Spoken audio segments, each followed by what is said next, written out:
Now, the killer 64 massacred 59 people from his hotel room at the Mandalay Bay in the worst rampage in U.S. history.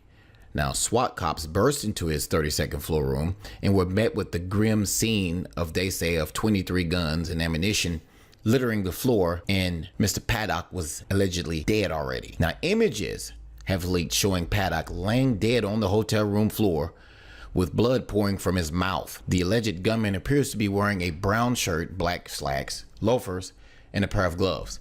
Now, chillingly, he appears to have left some kind of note on the table, as you can see right there. Now, the question is, if there's a note, and there's clearly a note, as you can see on that table right there, how come it has not been publicly mentioned on none of the mainstream media news outlets? And if he did leave this note, what was said in the note? Now, graphic images, which Daily Star Online has chosen not to publish, show the close-up of the killer's face. His body lies splayed with a revolver laying above him, also stained with blood. Other angles show a bipod mounted rifle at his feet. Another weapon lies beneath his legs, and his body is surrounded with brass shell casings. Pictures also show a pile of magazines neatly stacked next to a column in the bedroom. Now, weapons are scattered madly throughout the room, propped up against chairs and laying on the sofa cushions. It is believed Paddock obtained the guns legally before modifying them himself for a faster rate of fire,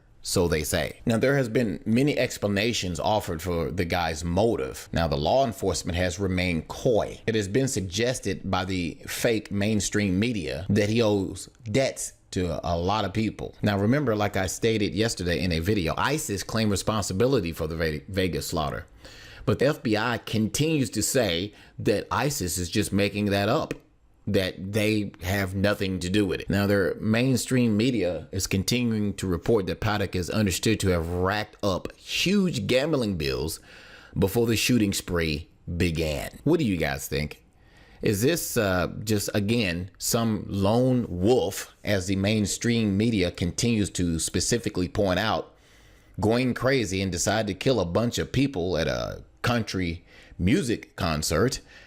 Or is this something more sinister, some other plot that elements left over from the Obama administration is trying to cover up in the government, namely the FBI? Could this also be the warning that we've gotten a few weeks ago about Antifa planning something for November 4th? Now, it has already been publicly stated that the November 4th date that Antifa gave, saying that it begins, is a distraction, and that all of this was actually officially kicked off when this shooting took place in Las Vegas. There's something very screwy going on here, guys.